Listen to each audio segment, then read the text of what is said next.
E começa a sua palavra, já começa dizendo, caia por terra todo pensamento ateísta. Já começa por aí. O segundo pensamento que cai é o pensamento politeísta. Não há muitos deuses, não há vários deuses, não há deuses maiores e menores. A Bíblia começa dizendo, Elohim, o Deus Criador, o Deus Todo-Poderoso, só há um Deus. Que nós possuímos 100 trilhões de células.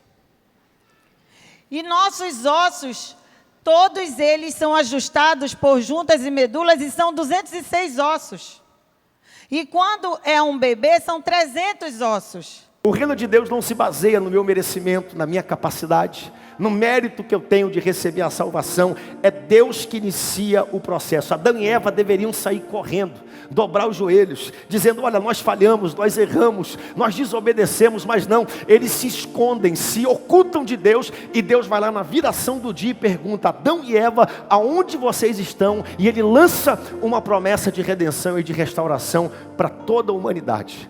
Esse caminho de Caim, ele representa exatamente o homem que resolve virar as costas para Deus e andar totalmente contra a vontade de Deus e não querer mais saber de Deus na sua vida, mesmo Deus sendo bom com ele.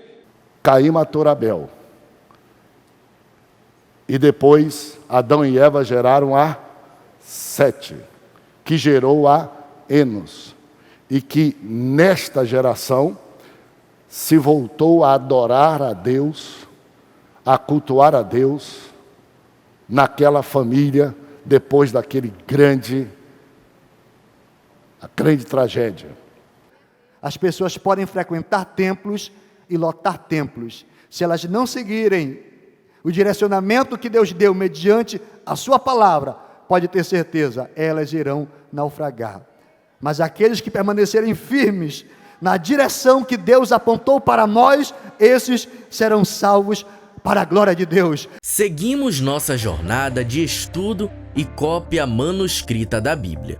No culto da família com escola dominical, essas foram as lições da nova revista Gênesis que já estudamos nesse trimestre.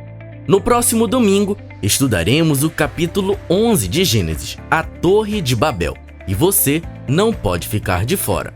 Assembleia de Deus. Nós vamos olhar como Deus trata, de vez em quando o nosso coração se sente arrogante, autossuficiente, como se não precisasse de Deus, ou como se quisesse ser igual a Deus, ou como o humanismo prega que nós somos os próprios deuses da humanidade. Nós vamos perceber aqui como Deus trata.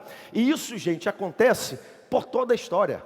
Alguém pode olhar e dizer, é um absurdo o que aconteceu na época da Torre de Babel, mas acontece até os dias de hoje.